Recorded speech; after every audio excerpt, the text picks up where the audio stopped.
ओम मंगलम भगवान विष्णु मंगलम गरुड़ध्वज मंगलम पुंडरीकाक्ष मंगलाय तनो हरि कृष्णाय वासुदेवाय हरे परमात्मने प्रणताक्लेशनाशाय गोविंदाय नमो नमः। नमस्कार, स्वागत है आपका आचार्य वाणी में। मैं आचार्य डॉक्टर विक्रमादित्य आपके साथ हूँ। आज का विषय हमारा है वृश्चिक राशि। वृश्चिक राशि वालों के ग्रह नक्षत्रों के दृष्टिकोण से सितंबर के मध्यकाल में ग्रहों का योग कैसा रहेगा। देखिए, वृश्चिक राशि वालों, आपकी राशि के दृष्टिकोण से वृश्चिक राशि वालों के लिए खासतौर पर राजयोग का निर्माण होने के योग दिखाई दे रहे हैं। कई ग्रहों का परिवर्तन का योग इस सितंबर के मध्यकाल में बनने वाले हैं। मंगल, शुक्र, बुध और साथ साथ सूर्य इत्यादि समस्त ग्रह एक के बाद एक परिवर्तन की तरफ जाने के योग बना रहे हैं। और ये परिवर्तन यदि देखा जाए आपकी राशि के दृष्टिकोण से कई मामलों में आपके लिए अच्छा हो सकता है। एक विशेष योग आपके लिए बनने वाला है जो हम इस कार्यक्रम में आपको बताने वाले हैं, और उसका यदि आप लाभ ले लें तो आपके लिए कई दृष्टिकोण से वारे न्यारे होने के योग बन सकते हैं। हम सब चाहते हैं हमारे ग्रह जाग जाएं, ग्रह किस्मत परिवर्तन का योग बनता है, और कई बार हमें लगता भी है कि बिल्कुल वो योग बनकर आ गया और कुछ देर बाद ही उसकी हवा निकल जाती है। एक दिन हमारा मूड अच्छा होता है, अगले दिन मूड हमारा वही डिप्रेसिंग माहौल में हम चले जाते हैं। कभी हमारा मूड बदलता है। ये सारा ग्रह योग के कारण से है। ये सारा ग्रह योग के कारण से है।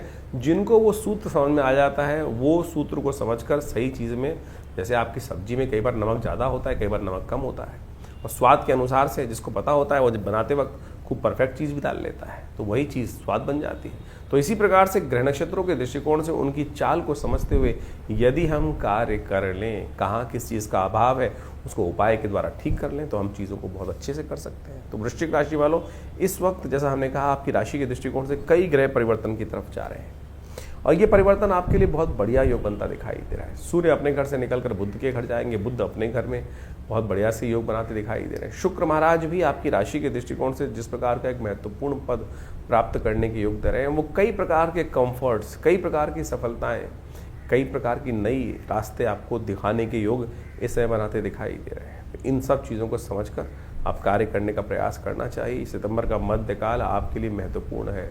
षडाष्टक योग शनि मंगल का बनने वाला है। हाँ, ये थोड़ा सा कहीं ना कहीं शनि इन दिनों आपकी बुद्धि में चल रहे हैं, और वो बुद्धि को कहीं ना कहीं अड़ियल कहीं ना कहीं बना सकते हैं। तो ये सारे अभाव जो है कैसे ठीक करने हैं, कौन से खास उपाय आपको करके कार्य कर लेने चाहिए, वो सब हम बताएंगे आपकी राशि के दृष्टिकोण से।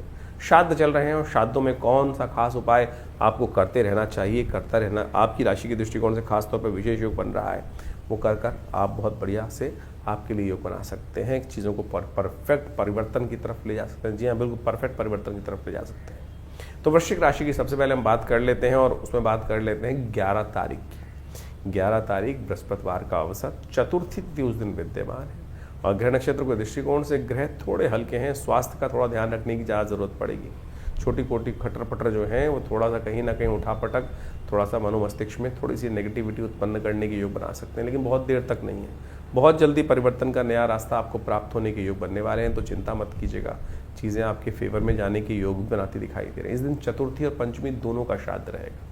दिल्ली के पंचांग के अनुसार से मध्याह्न काल में चतुर्थी और अगले दिन पंचमी नहीं रहेगी मध्याह्न काल में, तो इस दिन दोनों का श्राद्ध। शास्त्र के दृष्टिकोण से कहा जाता है कि दिनमान के अनुसार से तीसरे भाग तक मध्याह्न काल माना जाता है। तीसरे भाग यानी 3 पूरे जो 12 घंटे हैं सूर्य उदय से लेकर सूर्यास्त तक का जो समय है, उसको पूरा घड़ी पल में निकाल कर 3 से भाग कर दिया है, तब तिथि तक जो रहे उस समय रहे तो वो तिथि मानी जाती है। तो मध्याह्न काल में इस समय में विशेष तौर पर 2 तिथियां पड़ रही हैं। चतुर्थी समाप्त होगी, पंचमी आ जाएगी, और अगले दिन मध्याह्न काल तक जो है दिन के तीसरे भाग तक का वो पंचमी नहीं रहेगी। तो इस दिन पंचमी का श्राद्ध करने का शास्त्र में नियम रहेगा, तो उसके अनुसार से करने का प्रयास करें। थोड़ा सा उपाय करें, पीली चीज़ों का दान करें। थोड़ा बृहस्पति महाराज इन दिनों आपकी राशि के दृष्टिकोण से थोड़े कमज़ोर चल रहे हैं, तो अच्छा रहेगा आपकी राशि के दृष्टिकोण से पीली चीज़ों का दान करें। हल्दी का टीका माथे पे लगाएं, पीले वस्त्र धारण करें, तो वो भी आपके लिए अच्छा योग बनाते दिखाई देंगे। सर्वार्थ सिद्ध योग बना हुआ है, नए कार्यों का आरंभ करने के लिए अच्छा योग बनेगा। 12 तारीख शुक्रवार का अवसर, पंचमी तिथि इस दिन विद्यमान है उदय तिथि के रूप में, और ग्रह नक्षत्रों के दृष्टिकोण से आपकी राशि में महत्वपूर्ण परिवर्तन का दिन थोड़ा हल्का दिखाई देता है, लेकिन शाम आते आते चीज़ें आप अपनी तरफ पॉजिटिव तरफ मोड़ने के योग बनाते दिखाई दे रहे हैं। ऐसा योग आपकी राशि में बनता दिखाई दे रहा है जो आपके लिए अच्छा ही है, खराब नहीं है। तो इसलिए पूरी मेहनत से, पूरे विश्वास के साथ, नई एनर्जी के साथ कार्य करने का आपको प्रयास करना चाहिए, वो आपके लिए अच्छा रहेगा। और एक बात और समझें, इस दिन षष्ठी का श्राद्ध है। पंचमी तिथि तो उदया तिथि है, लेकिन बहुत लंबी तक नहीं, दिल्ली के पंचांग के अनुसार से उसका षष्ठी का आगमन हो जाएगा। तो छठी तिथि में जिन जिन का पितरों का गमन हुआ हो तो उनके निमित्त ब्राह्मण भोजन या कुछ भी श्राद्ध इत्यादि, तर्पण इत्यादि, गायत्री जप इत्यादि यथाशक्ति अवश्य करने का प्रयास करें, वो आपके लिए अच्छा रहेगा, करना चाहिए आपको। और व्यवस्था करनी चाहिए कि जिस दिन पता नहीं, बहुत सारे हमारे मित्र इत्यादि, बहुत सारे लोग होते हैं, पितृ इत्यादि होते हैं, जो अवश्य अपेक्षा करते हैं कि हमें उनके निमित्त कुछ ना कुछ तर्पण प्राप्त हो हमारे परिवारजनों का, तो अवश्य करना चाहिए। और 13 तारीख की हम बात करें, शनिवार का अवसर, उस दिन षष्ठी और सप्तमी 2 तिथि का योग है। सप्तमी क्षय हो रही है, और ये हम बात करें दिल्ली के पंचांग के अनुसार से। सप्तमी का श्राद्ध इसी दिन रहेगा। ग्रह नक्षत्रों के दृष्टिकोण से एक महत्वपूर्ण परिवर्तन का योग बन रहा है। मंगल महाराज आपकी राशि में परिवर्तन करके एक महत्वपूर्ण योग आपके लिए बनाते दिखाई दे रहे हैं, जो आपके लिए बहुत उन्नतिदायक योग बनेगा। और लगातार एक के बाद एक ग्रह परिवर्तन की तरफ जाएंगे, और ये कुछ ना कुछ बड़ा परिवर्तन संसार में भी करने के योग बनाएंगे, और आपके जीवन में भी कुछ चीज़ों को गति देने की तरफ चलते दिखाई दे रहे हैं। देखिए, ऐसे में ध्यान कीजिएगा, आपकी राशि के दृष्टिकोण से जितना आप लोगों की सेवा करेंगे, गरीबों की सेवा, तब श्राद्ध चल रहे हैं, कोशिशें करें गरीबों को जितनी जो ज़रूरतमंद लोग हैं उनमें कुछ ना कुछ भोजन इत्यादि अवश्य अपनी सामर्थ्य के अनुसार से, खाद कैसा भी हो सकता है, वो दान करने का प्रयास करें। किस्मत बदल देगा आपका। ये ध्यान कर लीजिए, आपकी राशि में इन दिनों योग चल रहा है, ये आपके लिए बहुत महत्वपूर्ण रहेगा। और वो आपके किसी भी प्रकार से थोड़ा मन में इस प्रकार से कर्म, जो आवश्यकता जहाँ पर है, अभाव जहाँ पर है, उनके लिए कुछ ना कुछ अवश्य कार्य करने का प्रयास करें। आपके बहुत सारे ऋण जो संसार में चल रहे हैं, चाहे पारिवारिक अशांति चल रही है, कुछ भी चल रही है, उन सब से आपको देखने का योग बनेगा, लाभ का योग बनेगा। हम कहेंगे रोज कुछ दिन लगातार इस कार्य को करने का प्रयास कीजिए, देखिए बहुत सुंदर योग आपके लिए बनेगा। 14 तारीख की बात कर लें, रविवार का अवसर है। उस दिन अष्टमी तिथि विद्यमान है, और ग्रह परिवर्तन की तरफ जाने की बहुत अच्छे योग बना रहे हैं। कुछ नई एनर्जी तो आपके अंदर अच्छी बनती दिखाई दे रही है। शाम और आगे आने के समय में ये आपके लिए कहीं ना कहीं राजयोग का निर्माण भी करने के योग बना रहे हैं। महत्वपूर्ण लाभ देने के बृहस्पति और चंद्रमा की युति रात को बनती दिखाई दे रही है। ये चीज़ें आपके लिए बहुत अच्छी रहेगी। इस दिन एक और ग्रह परिवर्तन की तरफ जा रहे हैं। भाग्य से निकलकर शुक्र आपके लिए एक बहुत अच्छा योग का निर्माण कर रहा है, और ये आपके लिए कहीं ना कहीं आपके प्रभाव को, आपके काम को, आपके साथ दोस्ती, लोगों के साथ संबंध बनाने के लिए एक नई एनर्जी आपके अंदर योग बना सकती है। अब इसमें थोड़ा बैठने की आवश्यकता नहीं है, जिद पे अड़ने की ज़रूरत नहीं। इस बात का ध्यान रखते हुए कार्य करेंगे तो बहुत अच्छा रहेगा। वृश्चिक राशि वालों के साथ समस्या एक होती है कि वो अपनी पुरानी बातों को भूलते नहीं हैं। अजी रात गई, बात गई, भूलने का प्रयास कीजिए। नया एक दिन चैप्टर आरंभ हो रहा है। शुक्र परिवर्तन की तरफ चला गया है, आपकी राशि के दृष्टिकोण से मंगल परिवर्तन की तरफ चला गया है, बुध जाने वाले हैं, सूर्य भी परिवर्तन की तरफ जाने वाले हैं। तो अब कुछ नया चीज़ों को एक नए नज़रिए से देखते हुए कार्य करने की ज़रूरत है। ये आपके लिए बहुत ज़रूरी है। रविवार का अवसर, अष्टमी का इस दिन श्राद्ध रहेगा, तो अपने पितरों के निमित्त जो भी भोजन इत्यादि करा सकते हैं, गऊ के निमित्त सेवा कर सकते हैं, यज्ञ इत्यादि गायत्री का कर सकते हैं। हमारे आश्रम पर रविवार का दिवस है, सुबह सुबह बड़ा बढ़िया यज्ञ रहता है, तो उसमें आप जो लोग बैठना चाहें वो सादर आमंत्रित हैं। और इन दिनों पितरों के लिए नित्यपति गायत्री का सुंदर यज्ञ आश्रम पर चल रहा है। जो लोग उसमें जुड़ना चाहते हैं वो अवश्य जुड़ेंगे तो अच्छा रहेगा। आपकी राशि के दृष्टिकोण से भी अच्छा योग बनेगा, और ये योग आपके लिए कहीं ना कहीं लाभ का योग बना रहा है। 15 तारीख सोमवार का अवसर, नौमी तिथि इस दिन विद्यमान है, नौमी का श्राद्ध इस दिन रहेगा। महत्वपूर्ण ग्रह परिवर्तन की तरफ जा रहे हैं, और महाराज बुध जो है वो अपनी राशि में जाते दिखाई दे रहे हैं, लेकिन थोड़े कमज़ोर हैं, ध्यान रखिएगा। बुध को ताकत जितनी देंगे, हरी चीज़ों को जितना दान करेंगे, इन दिनों खास तौर पर ध्यान रखिए। भगवान शंकर के मंदिर में जाकर बिलपत्र अर्पित कर दीजिए। वाणी का संयम, बुध जिन दिनों अस्त होते हैं, और ध्यान रखिए बुध अब आपको लाभ वाले स्थान में चले गए हैं, अपने घर के हैं लेकिन ताकत में नहीं है, तो ध्यान रखिएगा। तो जितना आप वाणी पे संयम रखेंगे वो उतना बुध की शक्ति बनेगी। और जिन दिनों बुध कमज़ोर आपकी राशि में बनता है तो वो कहीं ना कहीं चीज़ों को नेगेटिव कर देता है। तो लाभ चाहते हैं तो वाणी पर संयम रखें, बहुत ज़रूरत समझें, तभी कुछ ना कुछ, किसी को अपशब्द ना बोलें, किसी के प्रति हीन भाव ना रखें। इस बात का ध्यान रखते हुए कार्य करेंगे तो आपके लिए अच्छा कहीं ना कहीं स्थिति बनने के योग बहुत बढ़िया से बन सकते हैं। बुध अस्त चल रहे हैं इन दिनों, इसी कारण से बहुत जल्दी उदय भी होंगे, चिंता ना करें। महत्वपूर्ण परिवर्तन की तरफ इन दिनों ग्रह योग बन रहे हैं, वो आपके लिए कुछ नई सूचना लाने के योग बना रहे हैं। 15 तारीख को सौभाग्यवती स्त्रियों के निमित्त श्राद्ध, नौमी का श्राद्ध जो होता है सौभाग्यवती स्त्रियों का के लिए श्राद्ध किया जाता है। बड़ी शास्त्र में अद्भुत कथा है, इस बात को हमें समझ लेना चाहिए। शास्त्रों के दृष्टिकोण से किसी भी व्यक्ति के श्राद्धों के निमित्त भोजन कराने के लिए हमारे यहाँ कहा गया है कि या तो ब्राह्मण को भोजन कराएं, गऊ के निमित्त भोजन ग्रास निकाल दें, साथ साथ कौवे के निमित्त भोजन निकालें, और साथ साथ कहा जाता है कि चींटियों के निमित्त, काक के निमित्त, कौवे के निमित्त, श्वान के निमित्त ये सब भोजन निकालने की व्यवस्थाएं हैं, ये अवश्य डालनी चाहिए।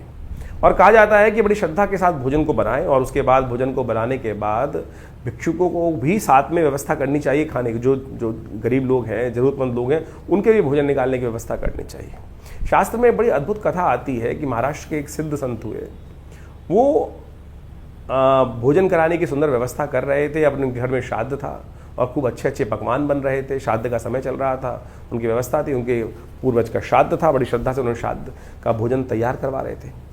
अपने आंगन में बैठे हुए साधना कर रहे थे, मंत्र जप कर रहे थे, गायत्री का जप चल रहा था, लेकिन बाहर से कुछ छोटे गरीब बच्चे बाहर से जा रहे थे। उनके कान में उन बच्चों का वार्तालाप का शब्द पड़ा और उन्होंने उस बात को देखा कि बच्चे कहते हुए जा रहे हैं, तो आज तो खाना बड़ा सुंदर सुंदर खुशबू आ रही है, यहाँ बहुत अच्छे अच्छे पकवान बने हुए हैं। तो छोटे बच्चे थे, जाते जाते निकल गए।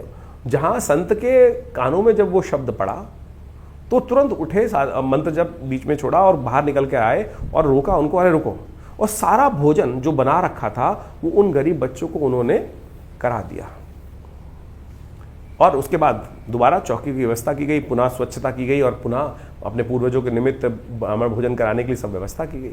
शास्त्र में कथा आती है इस प्रकार से, बहुत सारी जनमानस में कथा है।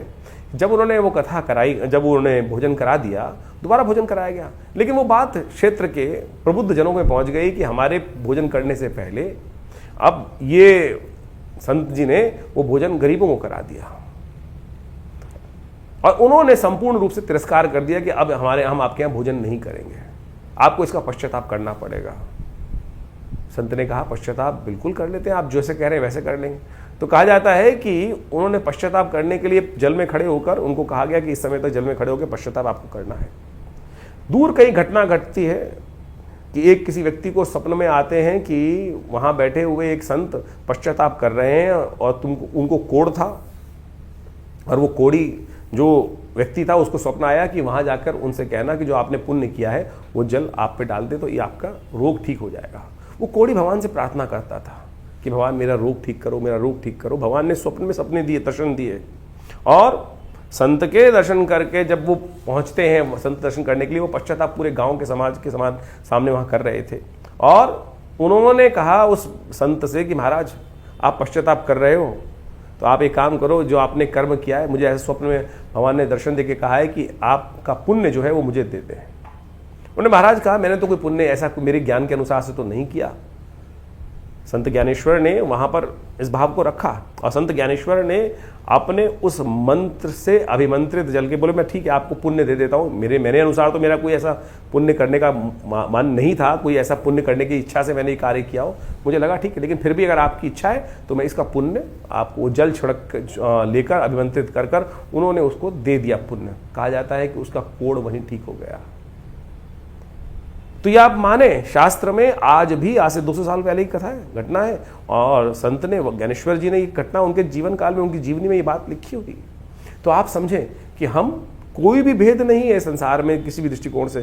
कुछ तथा कथित तौर पे समाज में बहुत सारी भ्रांतियां उत्पन्न हो जाती हैं। तो सौभाग्यवती इस दिन विशेष तौर पे भोजन जो करा रहे हैं, गरीबों को कैसे भी भोजन यथाउचित भाव से कराने का प्रयास करें, आपके पितृ संतृप्त होंगे, बिल्कुल उनको वो आपको आशीर्वाद देंगे। इस बात का हमको ध्यान रखना चाहिए। तो श्रद्धा का समर्पण है, श्राद्ध जो है ना, श्रद्धा का समर्पण है। श्रद्धा भाव से इस कर्म को आप अवश्य करने का प्रयास करें, कल्याण होगा। भगवती कृपा से कष्ट दूर होने के योग बन जाएंगे। 16 तारीख मंगलवार का दिन, दशमी तिथि विद्यमान है।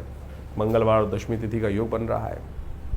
दशमी तिथि के श्राद्ध भी रहेगा और इस दिन एक महत्वपूर्ण ग्रह परिवर्तन की तरफ जा रहे हैं। सूर्य महाराज अपने घर से निकलकर बुध के घर में प्रवेश करने का योग बना रहे हैं। कहीं ना कहीं आपकी राशि के दृष्टिकोण से ये सारे के सारे जो ट्रांजिट गए हैं ये बहुत अच्छे दिखाई देते हैं। जो खासतौर पे बड़ी उम्र के लोग हैं उनको अपने परिवार में थोड़ा संयम रखने की ज़रूरत है। इन दिनों ग्रह कहीं ना कहीं परिवार के दृष्टिकोण, देखिए शनि आपके संतान भाव में चल रहा है, ग्रह परिवर्तन कर सूर्य भी परिवर्तन की तरफ चले गए, बुध परिवर्तन की तरफ चले गए, तो ये कहीं ना कहीं थोड़ा सा परिवार में अशांति का वातावरण बना सकता है कि नहीं ऐसी ही चीज़ होनी है। जैसे आप सोचते हैं वैसे प्यार से काम कराने का प्रयास करना चाहिए। कोई घर हुकूमत की जगह नहीं है, इस बात का ध्यान रखें कि केवल रूल्स मेरे ही चलेंगे।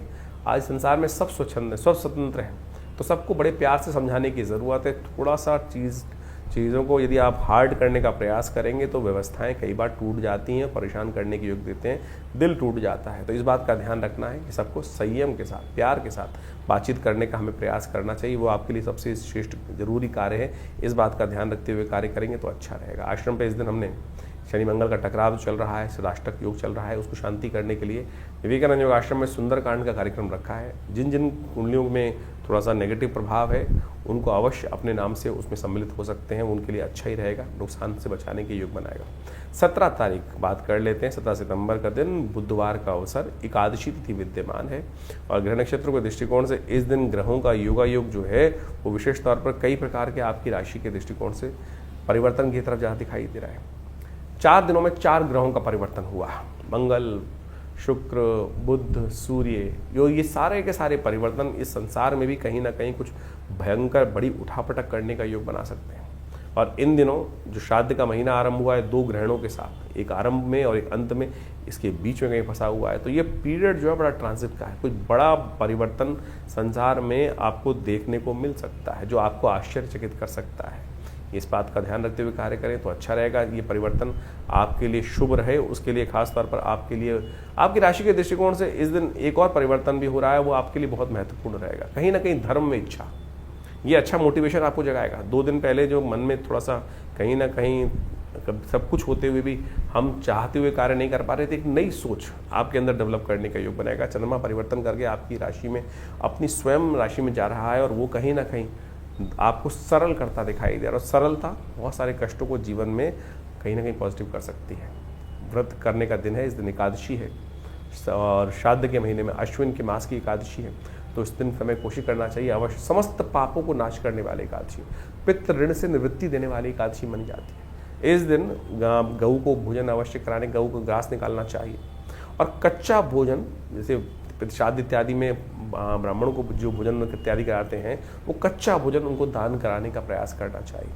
और हो सके तो गायत्री यज्ञ करें, तर्पण इत्यादि करें, और वो आपके लिए समस्त ऋणों से निवृत्ति, समस्त पापों से मुक्ति देने का योग आपकी राशि में बनाता दिखाई दे रहा है। भगवान का हो सके तो जितना श्रवण वो अवश्य करने का प्रयास करें, वो आपके लिए अच्छा होगा। और ऐसे में कहा जाता है शास्त्र के दृष्टिकोण से, यदि आपको कोई ब्राह्मण नहीं मिल पा रहे हैं तो जो पिंड इत्यादि आपने बनाया, फल इत्यादि लिए, उसको सूंघ कर आप गऊ इत्यादि को डाल दीजिए।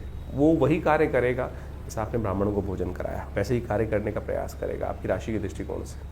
18 तारीख बृहस्पतिवार का अवसर, द्वादशी तिथि विद्यमान है और इस दिन सर्वार्थ सिद्ध योग भी बना हुआ है राशि के दृष्टिकोण से, जो आपके लिए कहीं ना कहीं कल्याणकारी रास्ता आपके लिए बनाने के योग बना सकता है। तो ऐसे में ग्रहों का परिवर्तन जो हुआ है वो कहीं ना कहीं आपके लिए पॉजिटिव रहेगा। थोड़ा ध्यान रखना पड़ेगा इस बात का कि आप बहुत सरल, बहुत चीज़ों को लाइटली लेते दिखाई दे रहे हैं। कई बार लोग शातिर होते हैं बहुत सारे, और कई बार व्यक्ति की सरलता को देखकर उसका नाजायज़ फ़ायदा उठा सकते हैं। जितने धर्मयुक्त रहेंगे उतना अच्छा रहेगा आपके लिए। इस समय आप सरल हैं, धर्म में आपकी आस्था जागती दिखाई दे रही है, वो अच्छी बात है।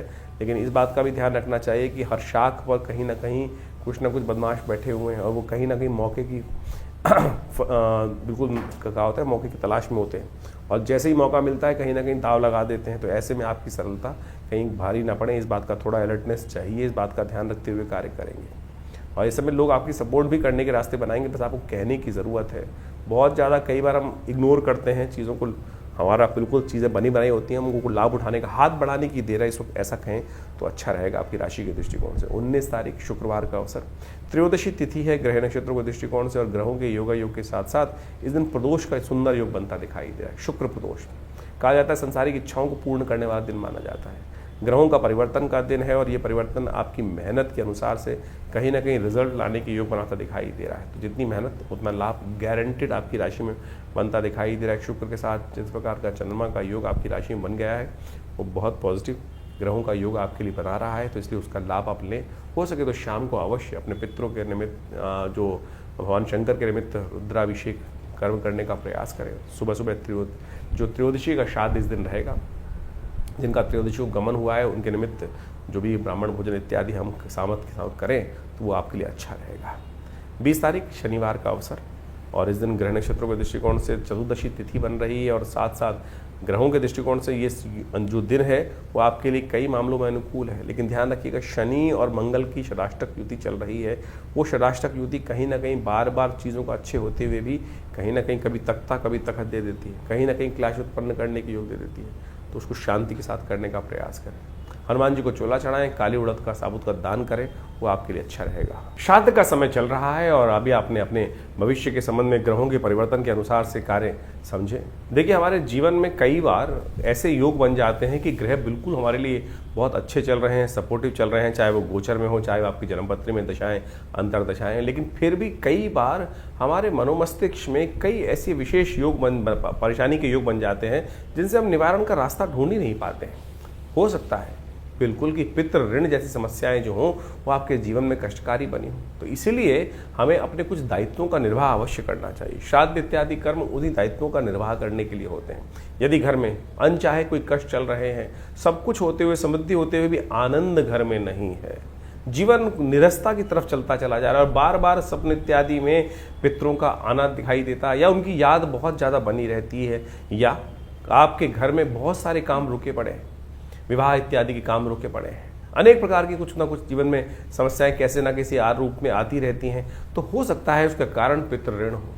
और उस पितृ ऋण से निवृत्ति के लिए शास्त्र में अनेक उपाय वर्णित किए गए। हमने भी अपना बहुत सारा अनुभव देखा कि जिस समय में एक व्यक्ति आए, उनके सपने में उनके कुछ पूर्वज थे, माता पिता इत्यादि थे, माता जी इत्यादि, उनकी बार बार सपनों में आती थी और ऐसा लगता था कि कुछ परेशान स्थिति में है।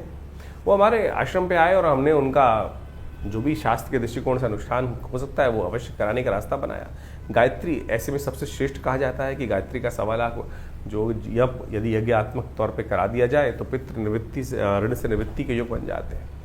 और आप सत्य माने कि वो अनुष्ठान पूर्ण आहुति कराई गई और पूर्ण आहुति कराने के कुछ दिन बाद, जैसे 21 दिन का शायद अनुष्ठान उन दिनों रहा होगा, और उसका अनुष्ठान के कराने के बाद 10 दिन बाद उनका फोन आया कि हमारे घर में जो शादी रुकी पड़ी थी, बिटिया की शादी नहीं हो रही थी, उसका भी योग बन गया। तो हो सकता है आपके बहुत सारे जीवन की समस्याएं इस पितृ ऋण से के कारण से ही हो रही हो। और हम समय समय पर जिस प्रकार से शास्त्र में वर्णित है कि नित्यपति, हम तो केवल बहुत सारे लोग तो श्राद्धों में भी आज अपने पितरों के निमित्त जो तर्पण इत्यादि है, ब्राह्मण भोजन इत्यादि है, गौग्रास इत्यादि नहीं निकाल पाते हैं, लेकिन शास्त्र में तो नित्यपति अपने पितरों के निमित्त उस तर्पण इत्यादि कार्य को कहा गया है।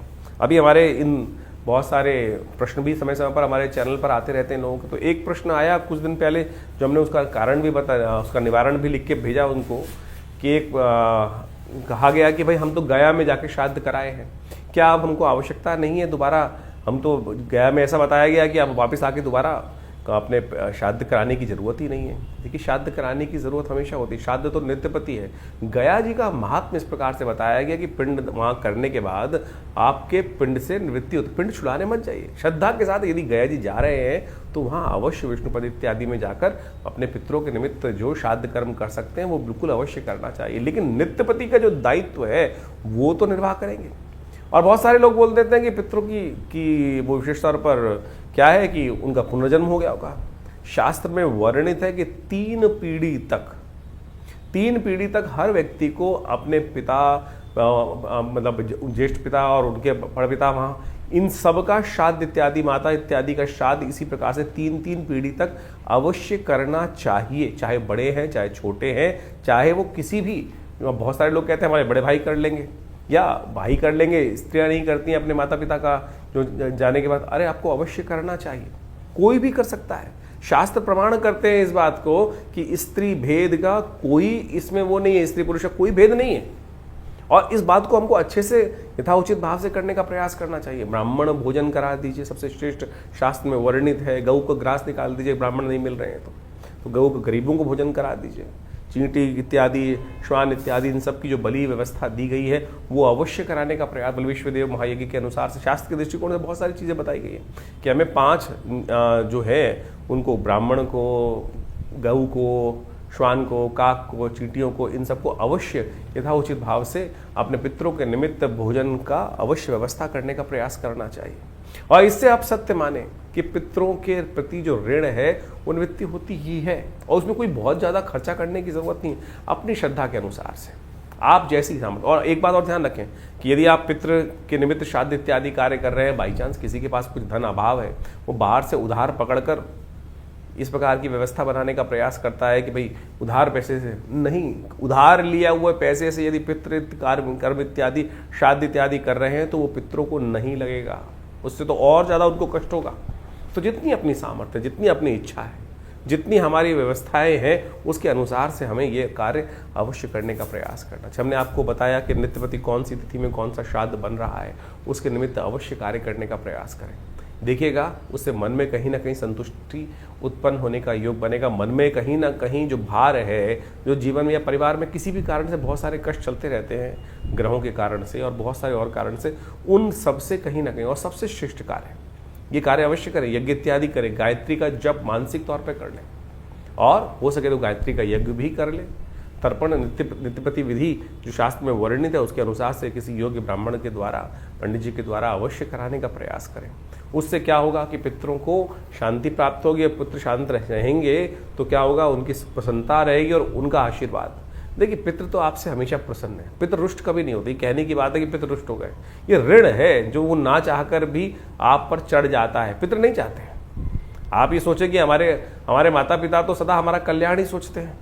वो क्या संतान होगी जो ये सोचे कि माता पिता हमारा अनिष्ट चाहते हैं। माता पिता वो तत्व है कि जो सोते जागते उठते बैठते हमेशा कहीं ना कहीं मन के, बाह्य क्रोध दिखाई दे सकता है, बहुत सारे संसार में लोग होते हैं, लेकिन अंतःकरण की जो बात है वास्तविक तौर पे वो ऐसा संबंध है कि वो सदा हमारा कल्याण ही चाहेंगे। तो इसी प्रकार से दिवंगत होने के बाद भी पितृ हमारा कल्याण ही चाहते हैं। तो हम यदि केवल इतना सा कर लें कि थोड़ा सा एक लोटा जल लेकर उसमें थोड़े से तिल डालकर इस पितृ तीर्थ से उनके निमित्त हर रोज क्या तो करना है, तर्पण। तस्मयी सुधा, यदि स्त्री है तो तस्मयी सुधा, तस्मयी सुधा, पुरुष है तो तस्मयी सुधा, तस्मयी सुधा, स्त्री है तो तस्सई सुधा, तस्सई सुधा, तस्सई सुधा। ये सुधा नाम की जो देवी का प्रादुर्भाव इसीलिए किया गया था कि जो हमारे पितरों तक जो हम जल इत्यादि देते हैं वो पहुंचाए। इतना सा कर्म भी करोगे ना, जैसे देवताओं को जल तो आप उंगलियों के अग्रभाग से देते हो, पितरों के निमित्त इस पितृ तीर्थ, अंगूठा और पहली उंगली के बीच में से ये जो तीर्थ है पितृ तीर्थ के निमित्त, उनको नित्यपति लोटा थोड़ा सा टेढ़ा करके इस प्रकार से डाल दीजिए। क्या लगता है आपका, इतना सा कर्म ही जो है वो पितृ ऋण से निवृत्ति दे सकता है आपको। और बाकी तो शास्त्र में अनेक विधान उपस्थित है, श्रीमद् भागवत का सप्ताह इत्यादि, वो सब चीज़ें जो भी आप अपनी श्रद्धा के अनुसार से करें तो वो सबका सब कहीं ना कहीं आपके लिए कल्याण का माध्यम बन सकता है। तो ये श्राद्ध के जो कर्म हैं, और आजकल हम बाह्य रूप में ज़्यादा लग गए हैं। श्राद्ध के समय में बहुत सारे लोगों ने भ्रांति बना ली कि नई गाड़ी नहीं खरीदा, नए वस्त्र नहीं पहनना, नई चीज़ें नहीं बनाने। हमने इस आपको आज के अपने जो कार्यक्रम के अंदर इस वक्त जो बताया, हर रोज़ के मुहूर्त बताया आपको, सर्वार्थ सिद्ध योग, रवि योग इत्यादि योग, ये किस लिए बने हैं? योग तो निषेध नहीं है ना। तो आपकी कोई नई चीज़ लाने से आपके पितृ कतई रुष्ट नहीं होने वाले भाई, इस बात को हम समझ लें।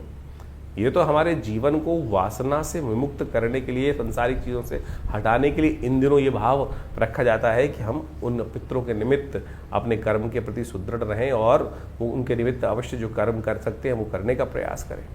बाकी जीवन की जो दिनचर्या है वो तो जैसे चलती है वैसे ही चलती रहेगी। तो इसलिए हमने कहा कि मुहूर्त करने में कोई निषेध नहीं, आपकी नई गाड़ी लाने में, श्राद्ध इत्यादि कर्म में कोई निषेध नहीं है।